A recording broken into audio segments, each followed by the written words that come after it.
Whiskey for my men and beer for my horses. They're trying to get me to quit, but I'm not going to stop. I'm going to say 05.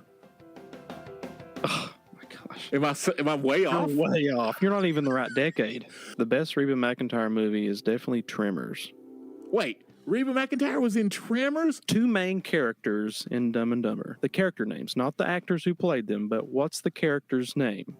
So I get the runner over there. I'm like, hey, take Toby Keith to Captain D's. And the runner's like, what? And here we are. We're easily distracted. Look at us. Easily distracted. How you been? I've been doing well. I've been okay. How are you? I'm good. I worked today in another city and drove in. Really, I was going to go somewhere else, and you know what I said? I went, no, wait, we're going to film our first podcast, so I need to get back to the office, to the setup. I work in the same city every day, so tell of two lives. I really wanted to do one in January. It's like I feel like we've already failed because I was like, we need to do one every month at least. Start in January. And it's February. Now it's February. Do we need it? So we just need to do more. You know, I think, sometimes there's anticipation, maybe it just helps the build up, if they didn't come out with a podcast in January. Who's thinking that? Nobody. But it's the thought that counts. Oh my God. I can't believe a couple months ago we were sitting around working on songs and just haphazardly use like, and I'd like to do some kind of weird podcast and I was like, let's do it for sure. Let's do that. Yeah, because I know a lot about nothing. Exactly. And I thought it'd be great content. And I said just a minute ago, let's shoot for 20 minutes. You said, I'm shooting for 45. Yeah. Because, out of that 45, there might be 10, 15 minutes worth of good material. Yeah. Should I have music in the background, like in post? Should I have like right now? Yeah, like in the background real low while we're talking, or no? I'm asking. No, I think you do the intro music and then you're in. Straight in. We're just carrying it with our conversation. Okay. I mean, that works. I just, yeah. But hey, you're the producer, so you do what you like. I'm nothing. This is Easy Distracted with Renny and Tony. Capital R. I just listen to podcasts every day of my life. I don't know anything about the industry or. Man, we listen. So, do you listen to podcasts at work? Do you like on the down low, like put in an earbud? No, I have to think too much at work to even have anything going on in the background. So it's always on my commute. So my trip's at least 20, 25 minutes. So I can get a good half an episode in. But actually, a lot of them are 2 hours. So it's cool because I can have 1 2-hour episode last me, Monday through Thursday. Oh, and then I've got other things I subscribe to. So it's like just 3 shows fills up my week pretty good. So that's pretty good. I go up to see Tabor, and it's like a 4-hour drive. So I put in, I get a couple in. I do, what is the one? Smartless. I mean, that's kind of my go-to. I listen to the I've done that one. Yeah. Yeah. And then just random, there's like a couple music ones. But, I always feel weird about listening to a podcast from somebody who says they can tell you the secrets to make you a success, but then they're not a success. I fell for that one time 10 years ago. It went on a podcast. It was like, the clickbait on Facebook. Like, yeah, listen to this or watch this 15 minutes later and you'll be a millionaire. Well, yeah. There's something about investing strategies and oh man, I followed it. Penny stocks, Oh yeah, so I've done that. I'll never get that $5 back. I got sucked into like seeing YouTubers or Instagrammers, saying you want to get 100,000 followers or you want to be, this and that, do my 7 things. And I go look and they've got 600 views. I'm like, yeah, that doesn't work. See, what's going on in the world, man? Well, there's some crazy stuff. There's some crazy stuff attached to a couple different things. For one, the Super Bowl. I mean, I'm not, go sports. I'm not that guy. Yay, sports. But you know what? When I was a kid, I used to love the 49ers. So I was like mildly, amused to find out the 49ers were in the Super Bowl. So I was like, oh, this is cool. This, makes me think of, when I was like 13. Yeah. Well, when I was growing up, 90s, that Dallas Cowboys were the America's team. Right. That was the heyday for them. But they went in the So, Super Bowl. well, I no, but I'm just saying, when you're a kid, you Yeah. you latch on to these sports teams. Mine was the Dallas Cowboys. I had the whole outfit. I'm pretty sure I wore it to school once, even the pads and the helmet. Hey, do you Yeah. remember the helmets that people collected? They were like, I mean, you could wear them, and they were like plastic, and they had all the logos on them, and you could put them on. Yeah, I had like a Cincinnati Red one. Yeah, yeah. Baseball. Yeah, they were baseball hats. I remember that now. Baseball. Oh yeah, baseball. Is that The or Reds, that's baseball. Anyway, did you watch the whole Super Bowl? Did you like sit down? Was it an event? You had people over? no? I was watching commercials and halftime show, and then it would take a break from that and show some kind of football game. Yes, I watched the whole football. Yeah, game. me and Terry watched it. We watched the whole thing too, and yeah, I mean, it's whatever. It's rigged, is what I heard. That's Well, the takeaway, right? Rig's not my word. Mine's predictable. I do watch a lot of football, but I was I think the Friday before Super Bowl, I was telling the guy I worked with, Kansas City's going to get down in the first half, but they're going to come back in the end and do the same thing they did last year. It does sound like a produced story, though, right? I mean, Yeah, not that I don't think it's rigged. Let's just get that straight. I don't think it's rigged, but it is kind of like produced. I don't know. It's kind of weird. I don't know. I mean, I don't know enough about anything sports to really have a valid comment at all. But I do have, I did watch the halftime show. I look forward to that. And what was your Usher. What was your thoughts? Well, I did have the Confession CD. When it come out, I bought it. And I don't know why I did. I bought it because it was like really hyped up, and I guess I wanted to be cool. So I was like, I got to have the Confessions album. So you were an Usher fan? No, I just bought the album because it was cool. There was a few hits I really enjoyed off of that, but I wouldn't say I'm a Usher enthusiast and could tell you everything about his discography.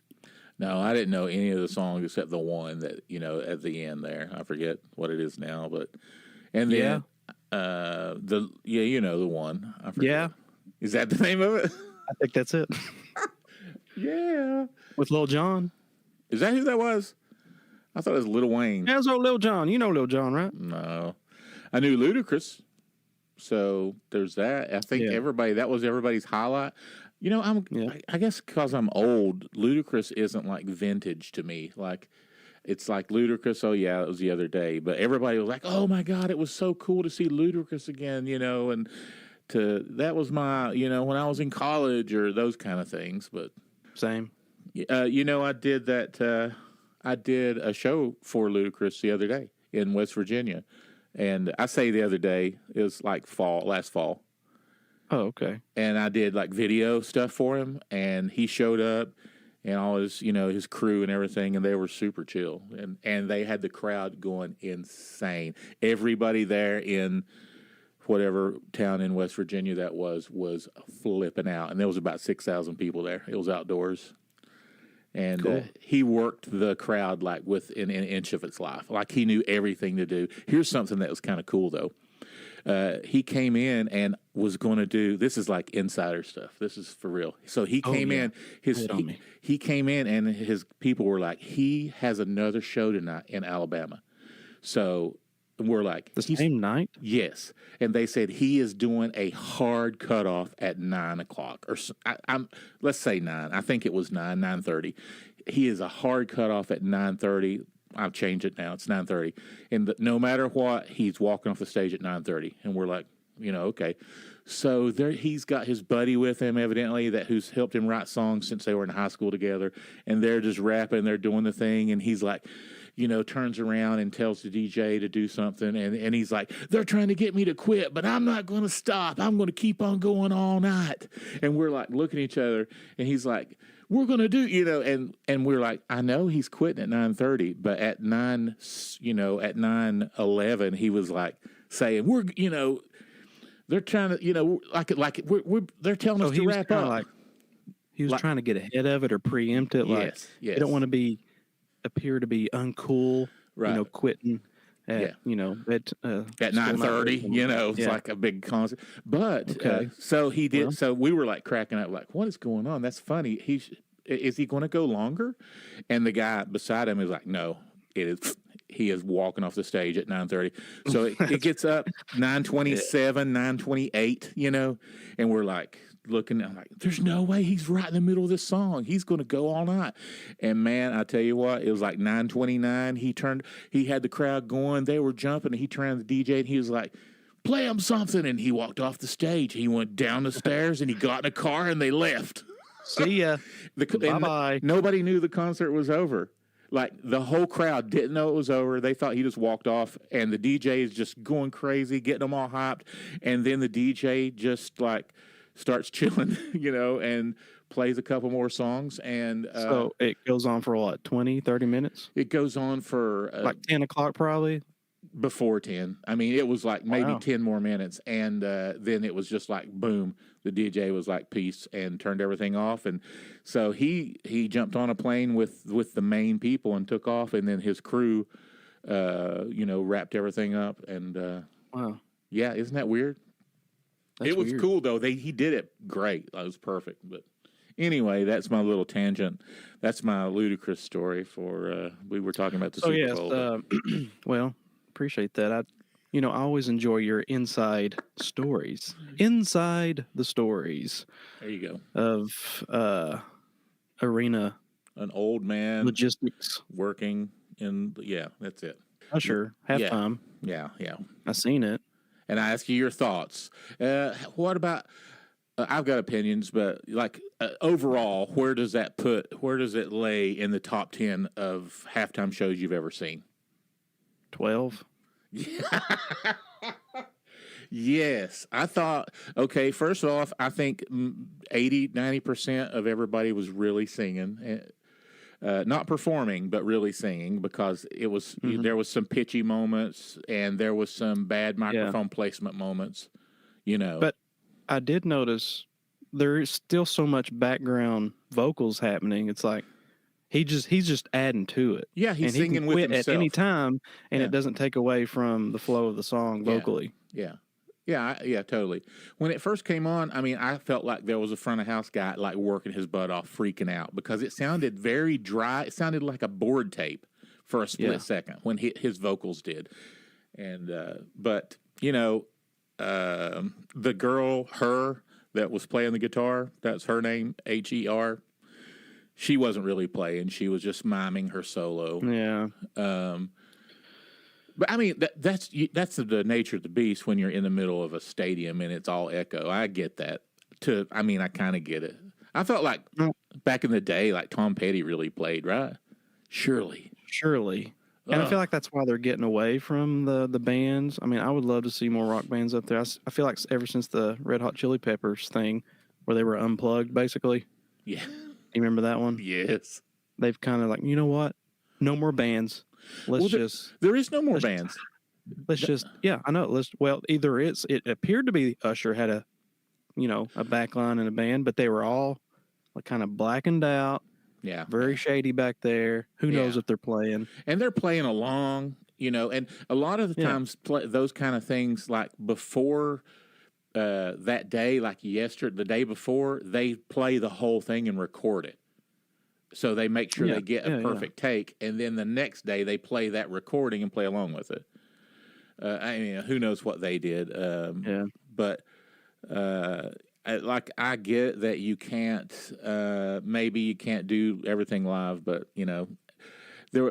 there was a lot of slow songs. That was kind of weird. I think it should be all like bump, just should be hype and crazy. You're talking about for Usher, there was a lot of slow songs? Yeah. I mean, R&B is kind of his thing, and I guess that's the feel of a lot of his songs, Alicia Keys. And isn't it weird, though, that they're always, like, have you noticed the trend that there's not her, she's relevant and brand new, but like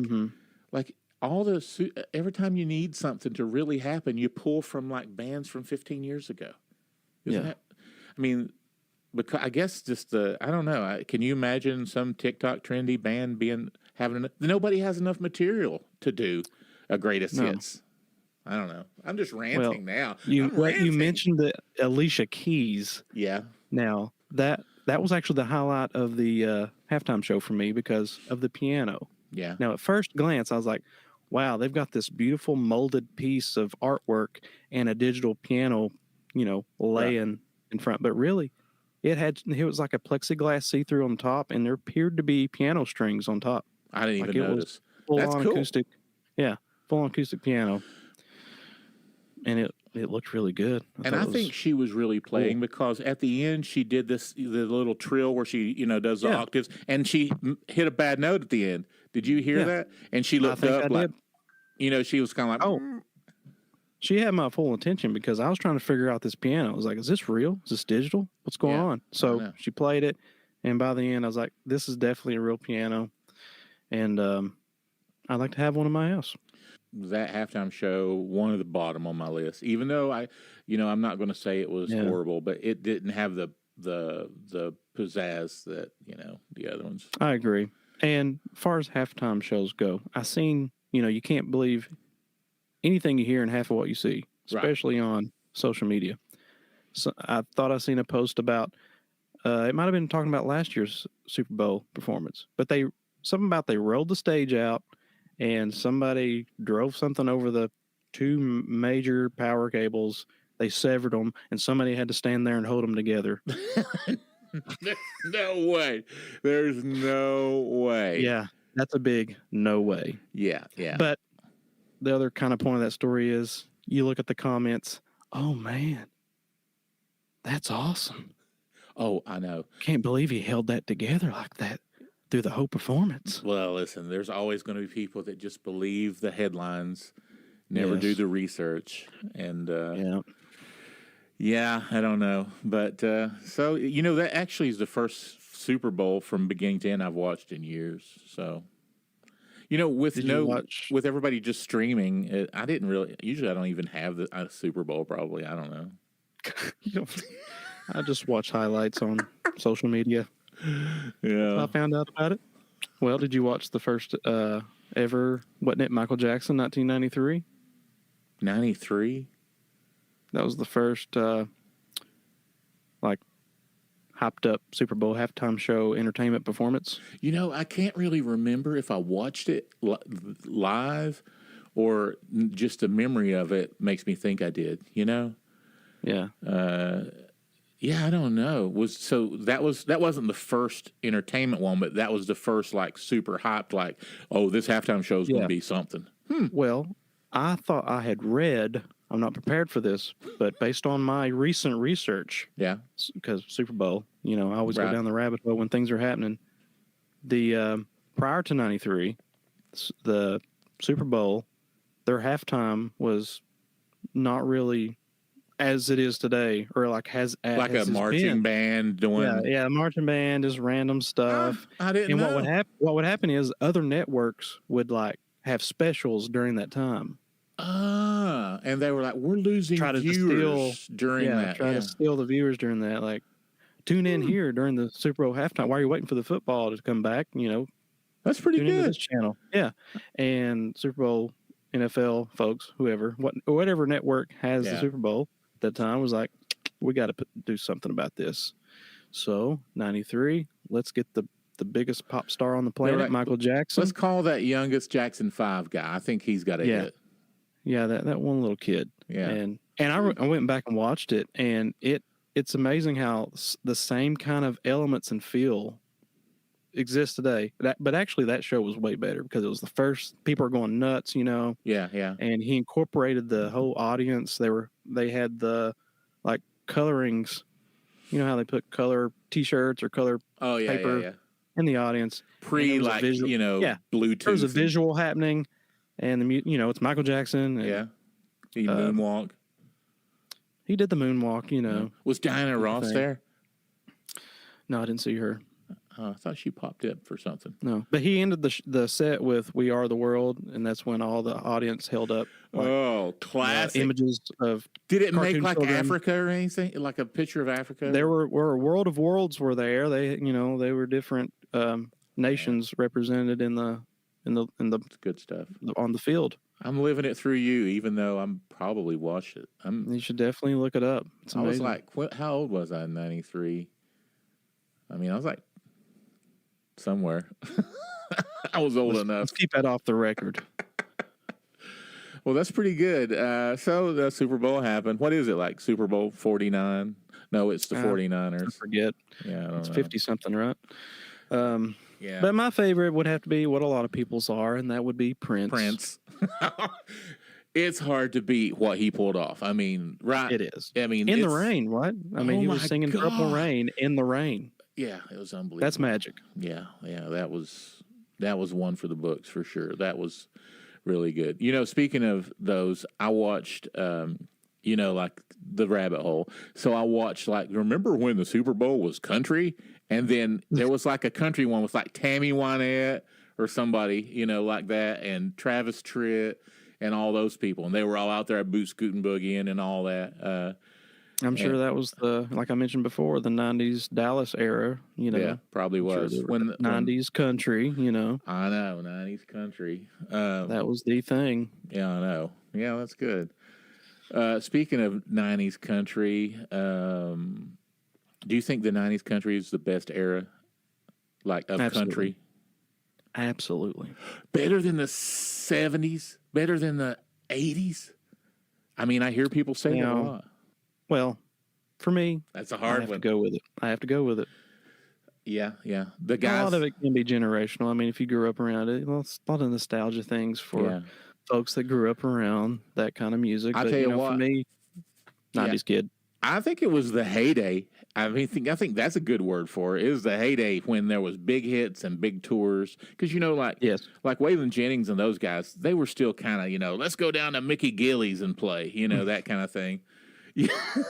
But back then, that was like, people were like doing arenas, and that's when women in country, really kicked in.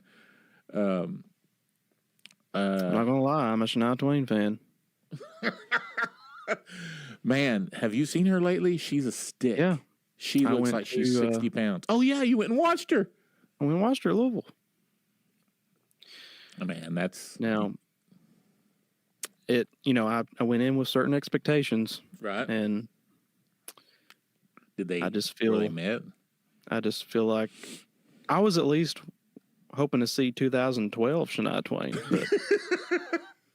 Post, instead, we got 2023, and I think we're on the. What is she, like 60? Was she phoning it in? Like 58, 56, probably. Yeah, I don't think she's 60 yet. I'm going to see. You go see. But I felt like it was either the mix or this was by design, that when she would sing, especially when it got to the chorus, I felt like Shania was singing the lower harmony and somebody else was taking the lead. I can see that, man. She's 58, by the way. Yeah. Well, her mic was so loud you could hear in the verse, and then the chorus comes in. My ears hear her drop down to the lower, and there's no other female on stage. So, but I hear multiple female voices, so it's either a track or somebody's off stage. Did you get a T-shirt? No. I stood in line for it, and I was like, forget this. Yeah. Man, if you'd have showed up here at the studio in a Shania Twain T-shirt, that'd have been the greatest day ever. Well, I'm sure you can get them on Amazon.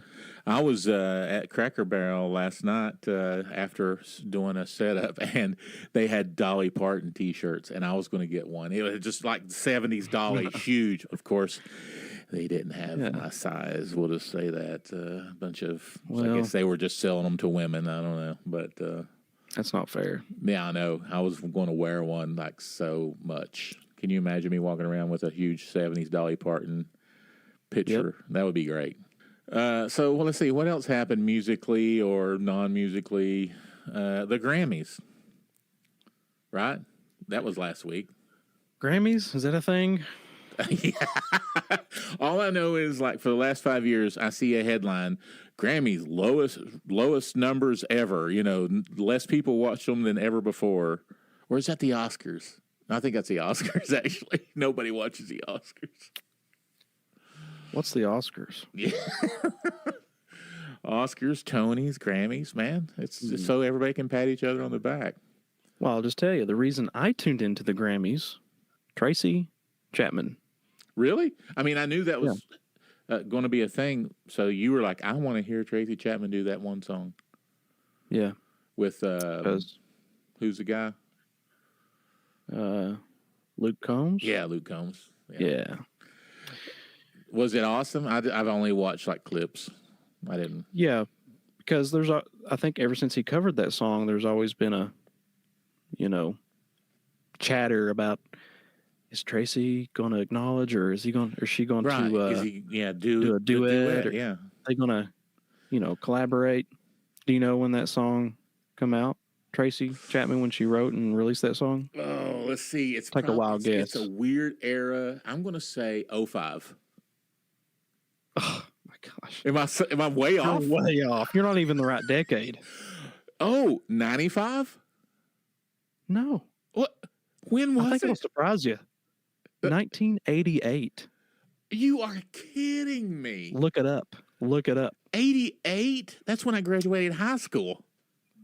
She came out with an album in 88. I can't remember the name of it. How did I not know that? I mean, that had Fast Car was the best track off that album. Gave her stardom. And then she followed it up in, I think, 94 or 95, in the heyday of 90s pop music, with Give Me One Reason. Yeah. Oh, yeah. Give me one. So that was her follow-up album that had that hit on there.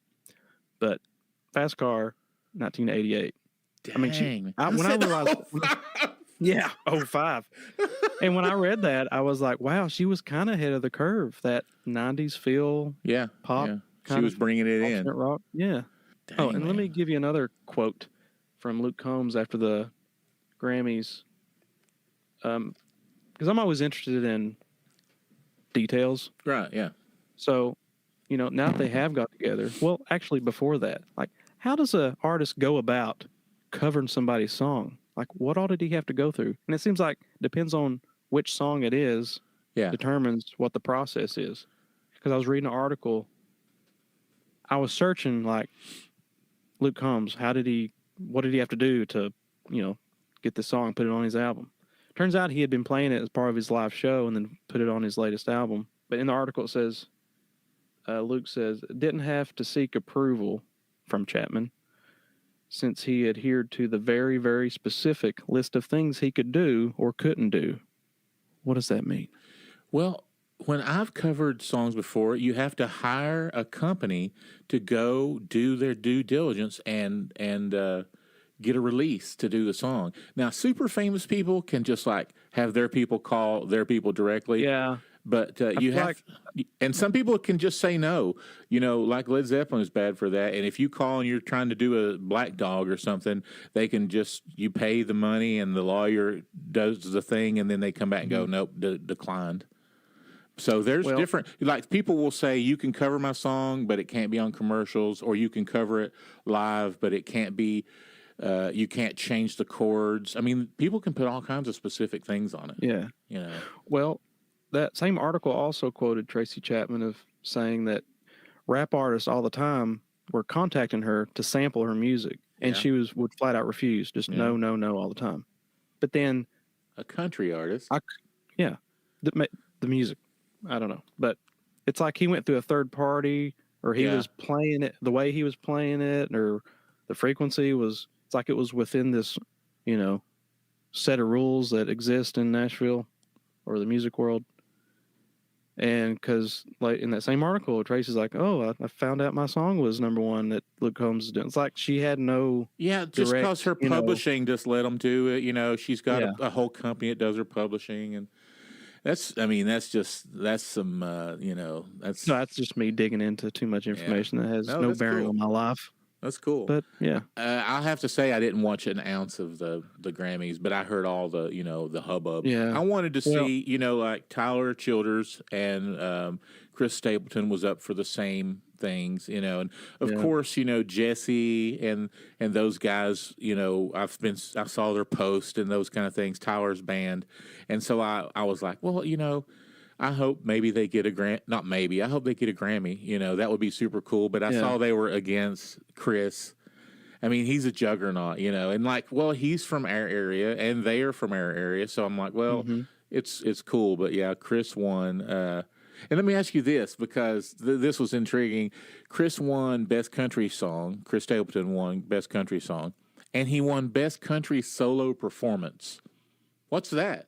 What's Best Solo Performance? Is that one single performance? Or how do you get a Grammy for solo performance? Is it because is it a live setting? Is that what, or is it? I don't know. I was just looking at it. I posted it, you know, like all the winners, and I saw that, and I was like, Best Country Solo Performance, Chris Stapleton. Best Country Song, Chris Stapleton. So I was just well, there is nuances to those awards. It's like, how many ways can we give out an award? Yeah. Basically. Yeah. Well, like, what's Record of the Year and Album of the Year? I'm glad you asked, because I know now. Because really? that killed me. Yeah.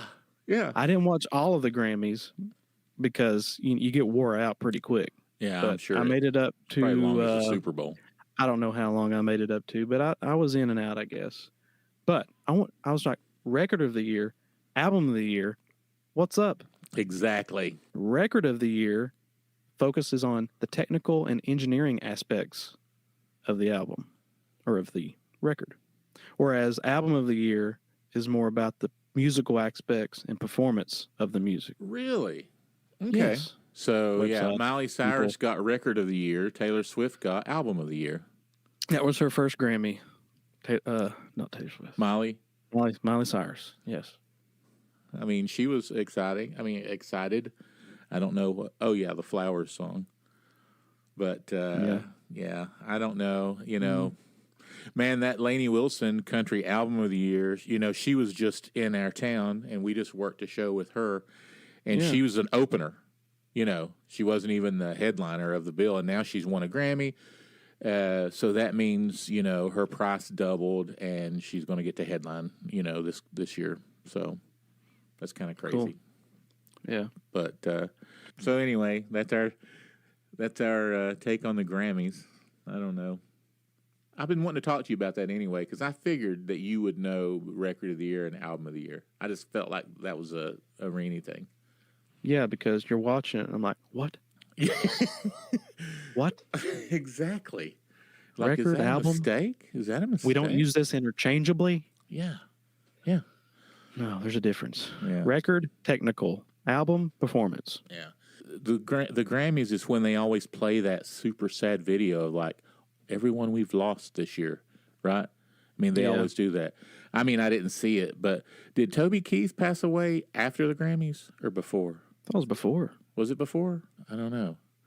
But that's kind of crazy. I mean, Toby Keith, he's not in the era. He's in the 90s era. He's that 90s country that everybody talks about. And, you know, I always thought he did that song, My Baby's Favorite Color is Chrome. And it's not. That's like Trace Adkins. I didn't know that. Oh, yeah.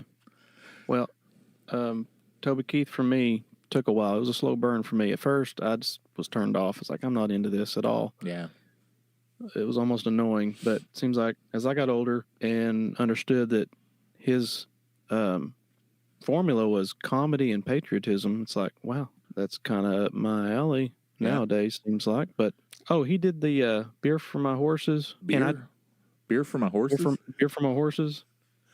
Yeah, Beer for My Horses. And that's a song, but that's all I ever known it to be as a song. But you know, it was a movie. What? Look it up. Like after, like, oh wait, the song. Whoa, there's an earthquake. The song that he wrote turned into a movie, or there was a movie and he wrote. He did the movie and wrote it for the movie. I believe. Man. Wait, he was in the movie. Like, no, yeah, I'm going him and to Willie Google. Nelson. Yes.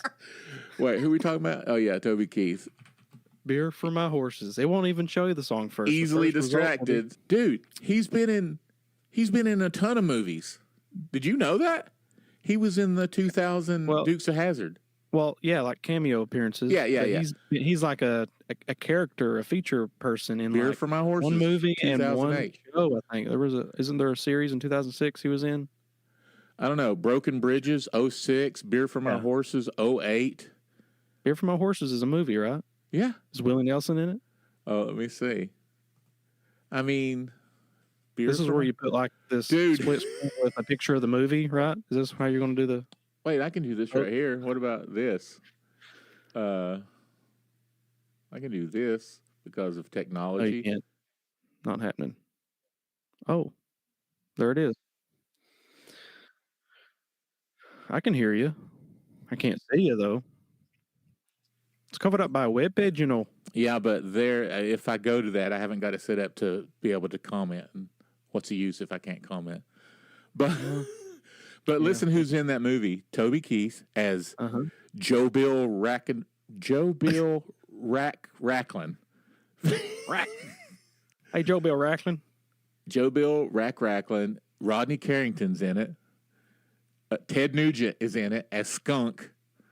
Barry Corbin. Oh, he's not a singer. Willie Nelson, Gina Gershon. Dude, you're right. Beer from a Horse is 08. It gets a 4.8 out of 10 on IMDb. But hey, it showed his willingness to explore different creative avenues. Yeah. And he was in, like I said, 6 or 8, 1, 2, 3, 4, 5, 7 different things that are listed under his movie credits. I've got two. I got a hilarious Toby Keith story. Let's hear it. You got a minute? I got a few. All right. So, Are you going to tell the story or not? Yeah, in my line of what I do, I've worked with Toby Keith a few times. First of all, I worked the infamous show in Kentucky where he jumped off the stage, at the guy and got in the big brawl. And do you remember that the whole ruckus? Yeah, I think so. Well, so I don't know. Toby says he has no idea what happened, but some guy up front just took his beers and poured them all over the stage and just threw his beer bottles, flipped him off, and grabbed his wife and started leaving. Like Toby must have been. Maybe Toby was eyeing his wife too much or something. And the guy's like flipping him off the whole way out. I'm out of here. And Toby's singing and he's looking at the guy. And then Toby's just like flipping him off. And then Toby walks to the edge of the stage, and he's like still singing the song, I'm with him, and he's like, and then Toby's bass player comes up behind Toby playing bass, and he's just like, So anyway, Toby jumps off the stage. He jumps off the stage, which is 5 feet. He jumps off the stage, runs up the steps, grabs the guy by his collar and puts his head on his head, and he's like, and nobody knows what he's saying, and he's just like, and the security guards, they finally get up there and they get Toby, and they surround that guy and get him out of here, and Toby climbs back up on stage and he's like starts singing again, and he's like, sorry guys, I don't know what that guy's problem was. He just poured all his beer out on my stage and flipped me off. Oh man. And but here's the crazy thing. Suppose during the time of the show, they were like, the police come and got that guy, and we never heard. That guy is anonymous. Nobody knows who he was at all. It was part of the show, I'm afraid. Here's the thing. Now I'm totally putting this in. All right, this is just like, I don't know what the word is, but like a conspiracy. This is just okay. So Toby's personal manager never went on shows, all right? Toby's representation, there was a tour manager and stuff like that, but his personal manager, well, we got word that label people, personal manager, all these people were going to be there tonight, and it was a big deal. And so that happened too, and the guy disappeared. Nobody knew him locally. Nobody had ever seen him before, and he got ushered out. And there was never arrests made. I mean, we did look that up with the city, No arrests were ever made. But Toby went nationwide. The next morning, Toby jumped off the stage, and there was like defending a lady or, there was all kinds of different things. But the next morning, it was like nationwide news that Toby lost his cool and jumped off the stage during the show. So I'm not saying, but anyway. I ain't the one of gossiping, so you didn't hear it from me. But that's not the funniest thing for that night. I got another piece. There's another part of this story. So we're doing the show, and it's the sound check's over. The tour manager comes up, I kid you not, and goes, "Hey, we have any runners available?" And runners are the people that sit there all day until somebody needs something, and they literally jump in their car and go get it. I mean, I've had runners go all the way to like West Virginia, another state, to pick up like clove cigarettes for the guitar player for Stain, that kind of thing. Or just go like so and so wants 8 cases of beer and 20 pizzas, go get it. Got it. So the guy comes up and goes, "Hey, do we have a runner? Toby wants to go eat at Captain D's." And I was like, so Captain you want D's, please. You want a runner to go get some food? And he went, "No, he wants to go to Captain D's." Go. And so I'm like, "What?" So I get the runner over. I'm like, "Hey, take Toby Keith to Captain D's." And the runner's like, "What?" And I'm like, "Yeah, take Toby Keith to Captain D's." He said, "Well, what am I going to do?" I said, "Sit out in the car. I don't know. Wait for him to eat." I said, "I don't know." Toby gets in the car. They go to Captain D's. Toby's like, "Don't sit out here. Come on in with me." So my runner goes in. Toby orders a 3-piece catfish dinner. They sit down there. The runner's there. And Toby eats, I kid you not, he eats a 3-piece catfish dinner. And I was like, asked the runner, I was like, "Did you eat?" "No." I was like, "What'd you do?" I just kind of sit there. But, he's like, Toby talked and stuff. But anyway, so Toby ate a 3-piece dinner after sound check of Captain D's, and the runner brought him back, and he did his show. Yeah, man. I mean, you got to eat that stuff fresh. You cannot take that home. What kind? Pikeville would have lost their mind if they had known that Toby was just sitting there eating, just chilling. I mean, Captain at the D's. end of the day, he's a regular guy that's got to eat every now and then, And but I mean, they had catering. They had, they get him anything he wants. He wanted Captain D's catfish, man. Today I want Captain D's. But anyway, so that's my Toby Keith story. What do you think? A good one. Yeah, that was pretty good. Pretty good one. I felt like there was a missed opportunity for Captain D's to get on board, man. That manager, if he had known, I mean, he could have took some pictures. It could have been, there still could be a picture there. Yeah, that was definitely a lost opportunity. Whiskey for my men and beer for my horses. Oh, do you actually remember that? Do you remember the song, but I don't God. remember the movie. I remember watching the music video, which I think took clips from the movie. From the pictures there, it looked like he was a police officer or something, like a deputy. He had like a gray uniform on. Or maybe he was like a dog catcher. I don't know. Yeah. You know what movie I watched the other day of a country singer? It was cheesy and low budget, but also just like, okay, I watched it, 99 minutes, and it was fine. It was a Reba McEntire movie. Oh. Yeah, she's like a new one out. What's that one called? I don't know, but she was a judge. Okay. And her husband, her real life husband, was in it and was the bad guy. Isn't that pretty cool? Okay.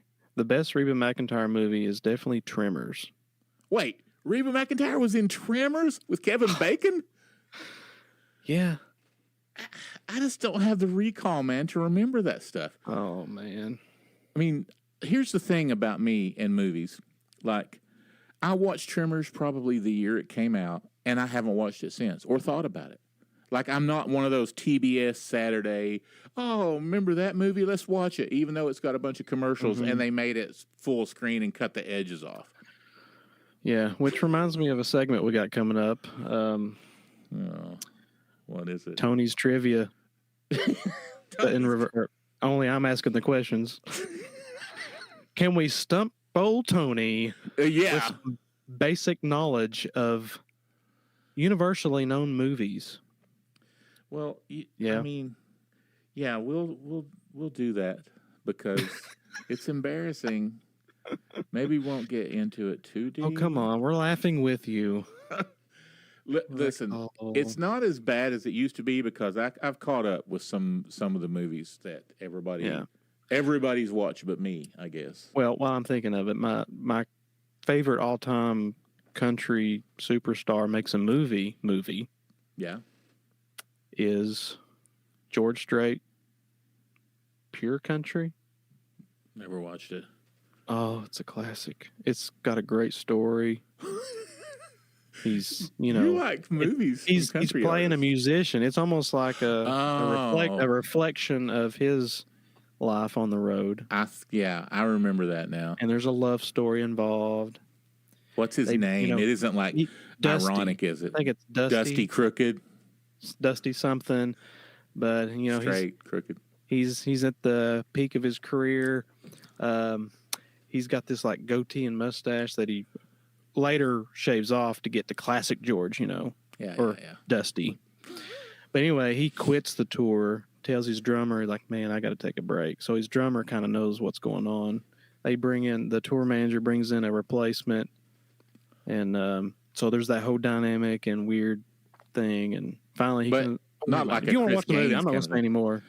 I mean, is it worth watching, really? Like, should I watch it? It is. Absolutely. He doesn't die at the end, right? No. Okay. I don't want to watch those. I can't watch say anything at the end because I want you to enjoy it. He doesn't die, though. Wait, what's the name of it? I'm going to put it in my notes. I kid you not. Yeah, it's Pure Country, 1992. Western Romance. All right. It's in my notes. I'm going to watch it. Put it on your list, man. And I'll rate it next podcast from 1 to 10. Let's stick to the movie category. Okay. All right, this is where you got to play the music. Okay, I'll put some in post. All right. Okay. Trivia with Tony. Tony. Yes. Can you answer these basic questions? I tell you what, here's how it's going to roll. We're just going to focus on one movie at a time, and I'm going to ask general questions about the movie that... Like one movie this week and one movie next week? Okay. 98% of people have watched this movie. Of every person. Actually, 99.9% of the people in the world have watched this movie. Okay. The movie is Dumb and Dumber. Now, have you watched it? I have not watched Dumb and Dumber. Okay, I think you froze there. Yeah. Okay, so everybody else in the world knows the answers to these questions. I'll actually give you multiple choice. That way, it kind of gives some content and you can take a stab at it. I mean, I might get these. I might get these. You might recall some of this just from. Well, I mean, before you start, I want you to know that when I was playing music and had a front of house guy that traveled with us, he worshiped that movie and continually quoted it all day, every day, no matter what we said. If we were going to talk about dinner, he was quoting that. So I'm going to have some. I'm going to have some quotes. So you might have some secondhand knowledge of this movie. Yeah, that's great. Go for it. Okay. Who are the two main characters in Dumb and Dumber? The character names, not the actors who played them, but what's the character's name? I had no idea. I mean, okay. A. Okay. Oh yeah. Okay. Yeah. Do this. Harry and Lloyd. B. Jeff and Bo. Or C. Jim and Carrie. Well, no, it's not C. Jeff and Bo. Harry and Lloyd sounds like. Isn't that a movie with? Isn't that like the movie with? I think Harry and Lloyd is a movie. What is the movie like? About When Mel? Harry Met Sally. What are you trying to get to here? Oh, that's what I was thinking of. When Harry Met Sally. So it's not that. No. Jeff and Bo. A. Harry and Lloyd. B. Jeff and Bo. Or C. Jim and Carrie. It's not C. I mean, I'm not stupid. And then wait a minute. Is Bo Bridges one of the guys in it? No.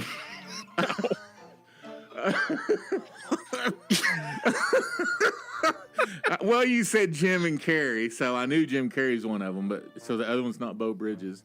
I felt like he would be a good one, though. It's got to be the first one. I'm just going with the first one, Harry and Lloyd. Ding! Cue up the dings. You got that one right. Yeah, Good guess. Yeah. Okay. Jim and Carrey. I got this. Who directed Dumb and Dumber? Now, I'm just, okay, I probably am going to get this right. A. Martin Scorsese. Oh, yeah, it's multiple choice. Yeah. A. Martin Scorsese. That's it, right? B. Quentin Tarantino. C. The Farrelly Brothers. Wait, is that it?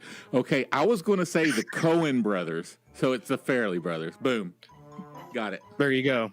Yeah. That's a good. Next time we'll try Coen Brothers because you won't remember this anyway.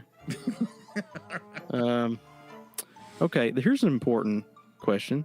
What is the destination city that Harry and Lloyd are traveling to? Colorado.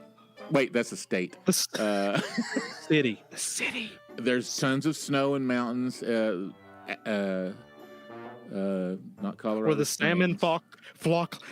Yeah, where the women instinctively flock like the salmon at Capistrano. That's it. Is it a city in America?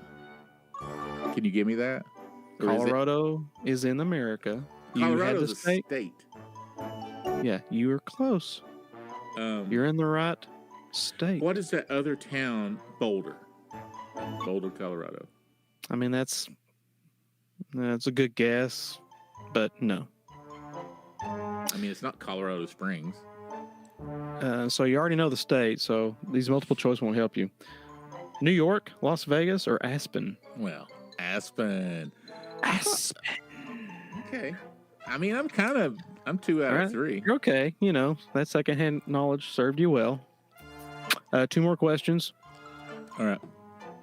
What item prompts Harry and Lloyd to travel across the country from Rhode Island to Aspen, Colorado? Wait, what? What item prompts this whole adventure? What item is it? Okay. In their possession? Is it A? Oh, yeah. God, I keep forgetting that. A? Yeah. A ransom note. B? A briefcase left at the airport. Or C? A suitcase full of money. See, if you hadn't given me multiple choice, I would get these The fact wrong. that you can't just knee-jerk, just immediately answer this. Well, I was going to say that truck that's shaped like a dog. That's what I was going to say. But now that you've given me those, I'm going to say... Well, went question number 5. Let's see. Did you say a briefcase full of money? A suitcase full of money. A briefcase that was left at the airport. Or a ransom note. It's got to be the full of money. Really? A ransom note? Just a briefcase. X's. Wow. Yeah. Okay. What's funny is Mary, the leading lady, has her husband is kidnapped and held hostage, and she's leaving the briefcase in the airport for the captors to pick it up at the airport terminal. But Lloyd sees it after he's dropped her off from a limo ride, and he runs in, scoops in, takes the suitcase as the two like she criminals. Forgot it. Yeah, and he goes, "Hold that plane!" And he, tries to get her on the airplane, and the airplane's not there, so he falls out of the jetway again. Wow. Which one's? Do you say Lloyd or Harry? Lloyd. Harry is Jeff Daniels. Ha. Lloyd is Jim Carrey. Okay. It's their names are Harry Dunn and Lloyd Christmas. Lloyd Christmas. Oh, that's good. See, I remember because Daniel used to say this all the time. He would go, "This is important. You might want to hold on to that," or something like that. That's he must be a big fan because that's an obscure quote. Oh, listen, he quoted everything. These are IOUs. You might want to hold on to that one. That's for a Lamborghini. 200 thou. Yeah. So 100 thou. Can't remember, but yeah. Okay. I did pretty good. Yeah, you did okay. Here, let me do one more, okay? All right. Yeah, lay it on me. Cool. So you mentioned the dog van. Yeah. What does Lloyd trade the dog van in for? Well, I know this. I already know it. You don't have to multiple choice it. I'm just going to say what is it? Moped. Judges? Judges? A scooter. Ding, ding, ding, ding, ding, ding, ding. And that's just because I've seen that movie with the snot. I've seen that scene with the snot, Yeah. like a million times. But I did not know nippy there on was the back in there. What? Got kind of nippy on the coming through the pass there, didn't it, Harry? See, that bounces off of me. Yeah, man. Okay. All right. So I thought I did pretty good. Yeah, you did okay. I'll be honest though, man. I don't know if I can go back and watch it. It's just sounds so. Not that I don't like stupid movies, but No, I think it might be dated. When did it come out? Like 95? no, it is solid up until now. I I mean, don't know if I it'll can be watch solid it. Let me see. from here on to the future. Dumb and Dumber. It will be in the Smithsonian one day. I'm gonna watch one of these two this week. One of these two. It's probably gonna be Pure Country, but Well, I made notes okay. because you're gonna help me through this, and I'm gonna watch all the movies that everyone has watched and I haven't. But I there's not many left because I've caught up. Don't not watch Dumb and Dumber. I mean, that you have to do that. You have to experience that movie from beginning to end and just appreciate It'll have to be when Terry's the not art, around. the lightning in the bottle that is Dumb and Dumber, thanks to the Farrelly brothers. Fairly Brothers. And after you watch it, you may realize there's been conversations around you that it was like a foreign language. Right. But now it's like, oh, I get it. Yeah. I know what people are saying around me now.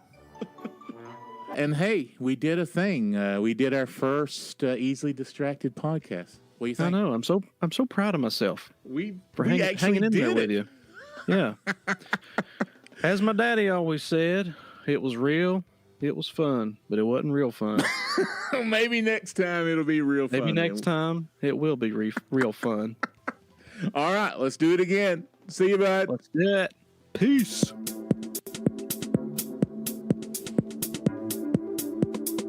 I love this music. Can you hear it? Nope.